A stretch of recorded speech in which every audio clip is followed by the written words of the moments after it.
Bueno, estábamos comentando la ponencia del doctor Carlos Ramos. El mamarracho. Es una ponencia insostenible desde todo punto de vista, invoca el interés nacional, no examina la delegación fáctica en profundidad, cuando ese es el núcleo que debería ser el núcleo de la ponencia. Para eso se ha presentado la competencial. Para eso el presidente del Congreso, Pedro Lache, ha presentado la competencial al Tribunal Constitucional para impugnar la delegación fáctica. Y luego también tiene una afirmación, antes de dejarte el uso de la palabra, que a mí me ha hecho reír mucho. Dice el señor Carlos Ramos que esto de la denegación fáctica es una medida que no debe aplicarse de manera recurrente, lo que significa que no se puede disolver el Congreso todos los meses, es lo que está diciendo, solo de vez en cuando. Bueno, pero lo que creo que es importante es que Natalia haga un resumen de lo que hemos llamado un mamarracho, ¿no? Para que la gente que probablemente no va a leer todo ese mamarracho o esa ponencia se dé cuenta un poquito de las barbaridades que dice básicamente, ¿no? Bueno, muchas gracias por la invitación. Miren, yo he hecho un artículo que se publicó Lampadia, me pidió Lampadia, y he considerado que la ponencia es una hojarasca, porque la hojarasca, si uno lee el diccionario de la Real Academia, es algo inútil, una frondosidad inútil y de poca sustancia. Y de hoja seca. ¿No? Y eso es, pues, ¿no? Y un poco tomando un artículo de Juan Paredes Castro, dije si esto era un matasellos para la inconstitucionalidad. La verdad es que esta ponencia, en primer lugar, he hecho un pequeño resumen, justifica la arbitrariedad y el incumplimiento de la formalidad exigida por una norma que tiene rango de ley, que es el reglamento del Congreso. En segundo lugar, es contradictoria en sí misma y con los propios precedentes que el Tribunal Constitucional ha establecido. Y por último, abdica de aquello que anuncia que va a hacer, porque al principio, en la ponencia, el magistrado Ramos plantea qué es lo que va a desarrollar. Y sin embargo, ya en el desarrollo, abdica de eso que ha anunciado que va a hacer, ¿no? En primer lugar, si uno lee la ponencia y algunos considerandos que yo los voy a mencionar, lo más grave es que deja una suerte de sustento para que a futuro pueda ser realmente avasallado el Parlamento por quien ejerza la presidencia sin ningún tipo de responsabilidad. Viene a decir, en realidad, la actual Constitución no limita la capacidad del presidente para interpretar como él desee, ¿no?, cuándo le conceden la confianza y cuándo no. Pero es algo insólito, porque fíjate lo siguiente, Rafael. El cuestionamiento que se ha hecho históricamente a la Carta del 93 es que era una carta que efectivamente le daba, diríamos, abusivamente facultades de más al presidente de la República. Entonces, siempre se ha pedido que el tribunal morigere, prevea, limite, diríamos, trate de evitar cerrar aquellos vacíos que la Carta deja. Pero ahora ocurre que los grandes demócratas lo que hacen más bien aprovechan, ¿no es cierto?, eso que históricamente hemos venido escuchando en forma reiterada, ¿no? Porque si bien la Constitución del 93, en cuanto a su capítulo económico, es aplaudida y diríamos que los resultados son evidentes, respecto al tema político había algunas discrepancias. Bueno, tiene omisiones. Para quienes estuvimos en el CCD, yo no les atribuiría una intencionalidad. Cuando se hace una constitución en un par de años, menos de 2 años, naturalmente pero en la parte política evidentemente tenía eso, ¿no? Y entonces los defectos van descubriéndose después en el uso de la Constitución. Pero fíjese lo siguiente, porque yo digo que lo más grave de esta ponencia, si es que se convierte en sentencia, que ojalá que eso no ocurra, porque finalmente, fíjense, yo creo que quien llega a ser magistrado del Tribunal Constitucional es una forma de, diríamos, de dejar un aporte a la sociedad, al país, a la familia finalmente, ¿no? Porque está de por medio tu nombre, tu prestigio, tu apellido, ¿no? Y entonces yo diría que los magistrados, por más que tengan el criterio que tengan respecto a la situación que hemos vivido los peruanos, tienen que cuidar pues ciertas situaciones y evitar que a futuro caigamos en que el libre albedrío de quien ejerce la presidencia pueda tomar el poder y hacer pues lo que quiera, pues, ¿no? Yo estaba conversando con un político muy importante, muy famoso, hace mucho, ya fallecido hace varios años, muchos años. Y le dije, pero ¿por qué aceptó usted estos cargos, no? Y me dijo, porque quería dejarle un nombre a mis hijos. Pero fíjate, Pancho, porque yo quisiera ir a leer parte de la ponencia, porque quizás el televidente que no la va a leer, no, y además no le recomiendo tampoco que la lea, ¿no? Queda que estamos en un comentario sin aterrizar en el texto, sí. Y estamos quizás exagerando en nuestras conclusiones. No, ¿no? Aterricemos. En el artículo, en el fundamento 206, dice lo siguiente, ¿no? La Constitución del 93, al regular la facultad del presidente de la República de disolver al Congreso de la República, ha introducido una herramienta que a consideración del tribunal debe ser de última ratio y de uso excepcional. Ciertamente, a diferencia de la anterior, la Constitución del 79 no dispone de algún límite en cuanto al número de ocasiones en las que el jefe de Estado puede acudir a ella. Por lo menos, en estas circunstancias, su uso moderado dependerá en buena medida del mismo presidente de la República. Exacto. O sea, en vez de fijar algún tipo de ir, diríamos, acotando, claro, y estableciendo qué es justamente en la última ratio, el uso excepcional, claro, lo deja al criterio del presidente. Pero no solamente eso, sino que además dice, con lo cual, en buena cuenta, se tira abajo la figura de la infracción constitucional y que esa voluntad presidencial es, diríamos, ajena a todo tipo de responsabilidad y que puede uno abusar del poder sin ningún problema, porque dice: en el caso que la mayoría de la ciudadanía considere que dicho proceder fue arbitrario, o sea, en el caso que, sometida el tema a elección, la ciudadanía considera que el proceder del presidente fue arbitrario, o sea, que disolvió indebidamente, ciertamente nuestra Constitución no prevé la obligación de que el presidente asuma algún tipo de responsabilidad. Ahora, o sea, es una pancha, pues, ¿no? Natalia, voy a ser muy franco, sí, mal constitucionalista. Por supuesto que mal. ¿Por qué? Porque la Constitución es la norma general por la cual se rige un Estado. Además es una norma principista, claro, no es una norma, no es un código penal. Pues. No es una norma, claro, que es suplida por una convocatoria de elecciones cada vez que se quiere esclarecer un asunto. Para eso vamos a la democracia plebiscitaria hitleriana, bueno, está a la mano. Un poco esta suerte de debate público es inadmisible. Es ir a eso, ¿no? Porque se va a crear una justicia plebiscitaria. Ahora habrá encuestas. ¿Y qué opina usted de lo que dijo el magistrado tal? Ipsos, tanto, no sé cuánto. ¿Y qué opina usted de lo que dijo el otro? Tanto. Bueno, justamente la garantía para que los magistrados actúen con absoluta libertad es que no se conocen los debates internos. Correcto. ¿No? Además, protege a los magistrados y protege a las partes. Por supuesto. Pero yo quedo sorprendido de que el tribunal, por unanimidad, haya decidido hacer público, aceptado ese mecanismo, porque la verdad es que no podemos, yo creo que mucha gente cede posiciones principistas simplemente por el cargamontón.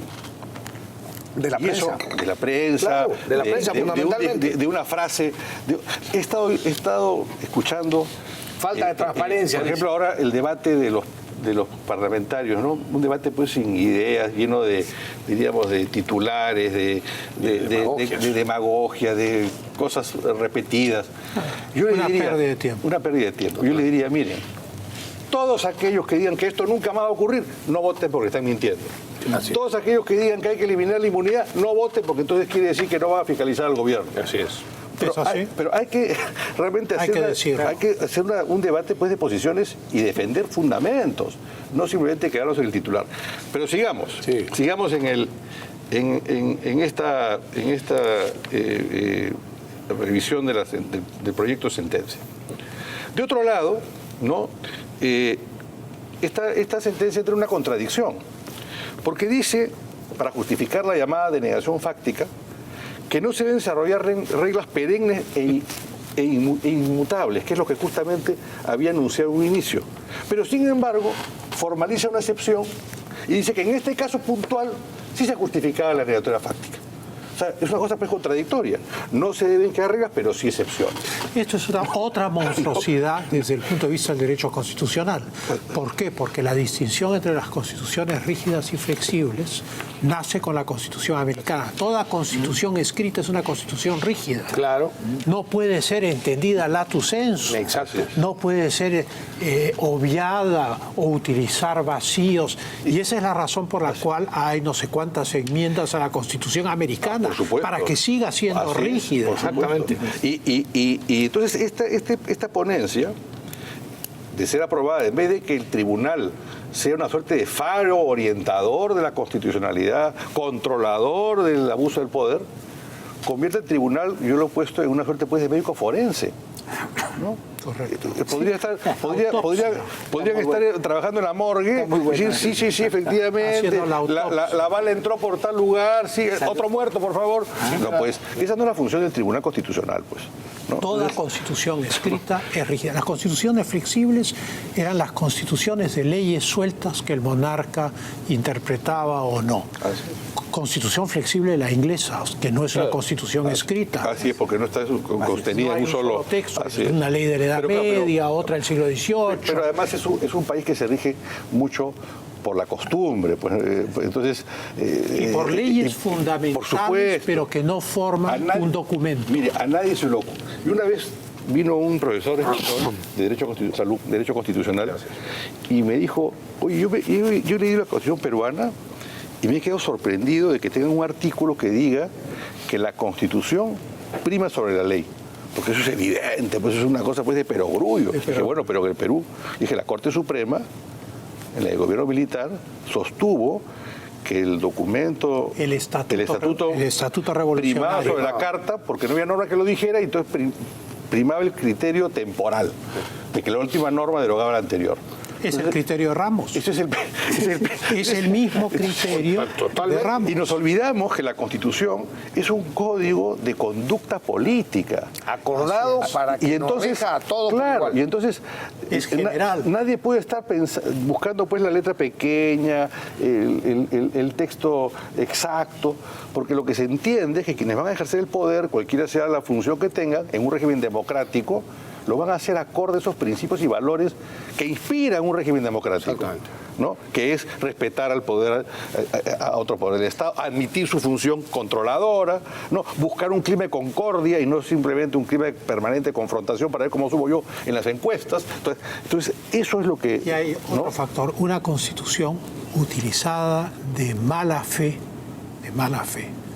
puede prestarse a desarrollos muy negativos. Bueno. En Alemania había la Constitución de Weimar, Hitler gana las elecciones, es nombrado canciller del Reich, se hace constitucionalmente dar plenos poderes. ¿Por referéndum? Y no por referéndum, en elección parlamentaria. Y los comunistas votan por él a cambio, hacen un pacto a cambio de que les aprueben ciertas leyes. Una vez que tienen los plenos poderes, utiliza la prerrogativa constitucional que ha obtenido con los plenos poderes para hacer plebiscitos hasta su caída en 1945, o sea, del 33 al 45, nunca violó la Constitución. Esa es la tesis a la cual nos está llevando el magistrado Carlos Ramos. La parte más grave para mí, la parte más grave de este proyecto es cuando se refiere al desarrollo de los actos presidenciales. Porque, mire, el artículo 202 de la Constitución establece lo siguiente. Perdón, el artículo... no es el 202. Está en los actos del presidente. 118, 112 creo que es, establece que los actos del presidente son nulos si carecen de refrendo ministerial. Así de claro. Sí, claro. Sobre el tema es muy importante. Así es, ¿no? Entonces, es clave. Es claro. O sea, el presidente no puede adoptar válidamente una ninguna decisión si no cuenta con un refrendo ministerial. Exacto. Entonces, ¿cómo sustenta la disolución que fue emitida el día 30 por la televisión y que no tenía ningún refrendo, que recién después... El nuevo presidente del Consejo. Ex post facto, así es. Él lo sustenta en dos aspectos, en dos argumentos.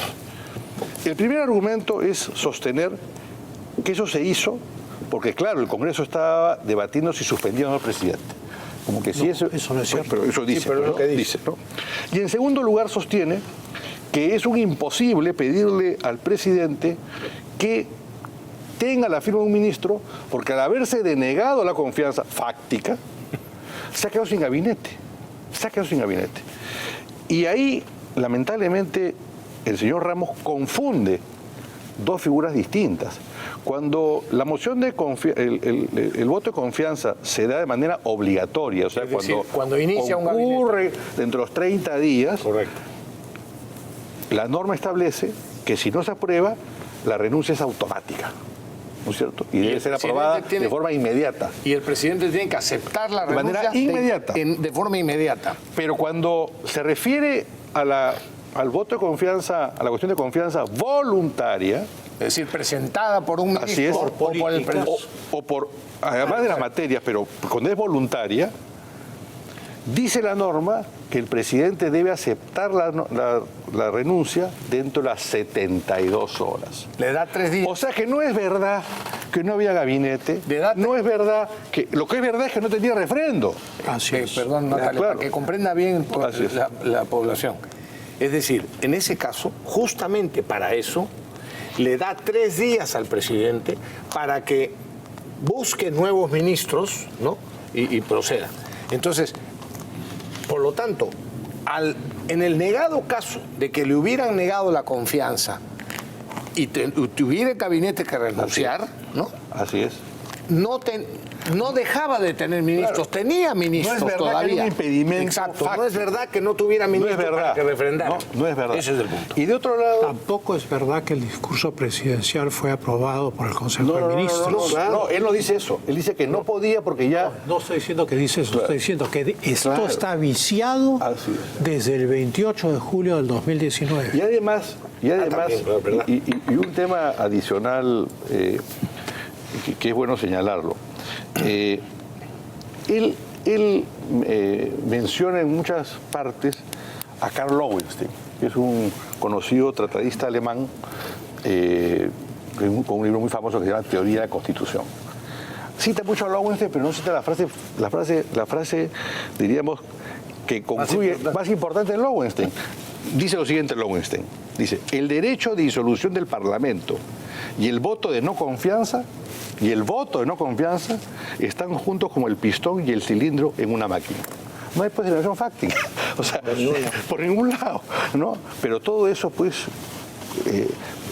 además, queda, pues, diríamos, mezclado, ¿no?, con citas a constituciones y autores que se refieren a una regulación distinta a la nuestra, que es... Correcto, anglosajona. Anglosajona, ¿no es cierto?, ¿no?, en la cual, pues, evidentemente el pueblo dirime con su voto quién tiene la razón, porque allá, si pierde el partido del jefe de gobierno, se va al jefe de gobierno.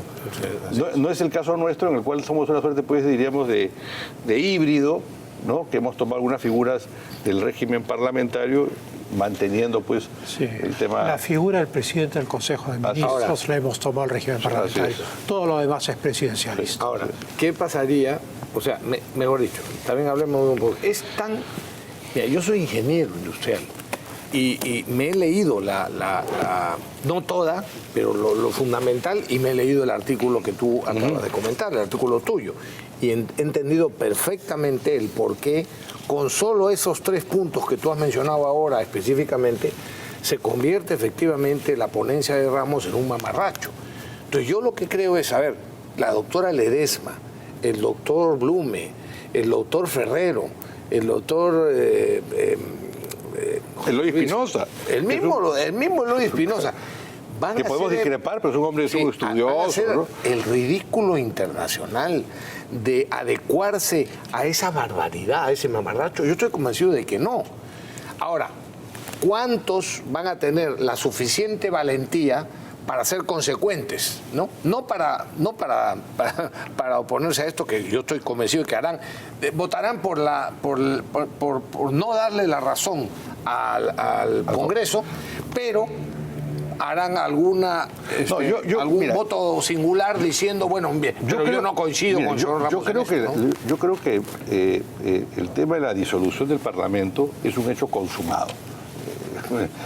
Y pensar que, aun cuando el tribunal considere que el proceder... La reposición con los candidatos sueltos en plaza y con los partidos disueltos participando en las elecciones aparece como muy difícil. Ya sería pues una figura cojurídica. Sí. ¿No? Entonces, y eso es irreversible. Pero lo que no se puede hacer es abdicar para que estas situaciones no se presenten a futuro, porque la verdad es que con una ponencia como la del señor Ramos, que la podemos criticar, porque justamente al haberla publicado, para eso es, ¿no? Aunque, en el fondo, la única, si alguien me preguntara a mí, ¿por qué estoy en contra de la ponencia del magistrado Ramos?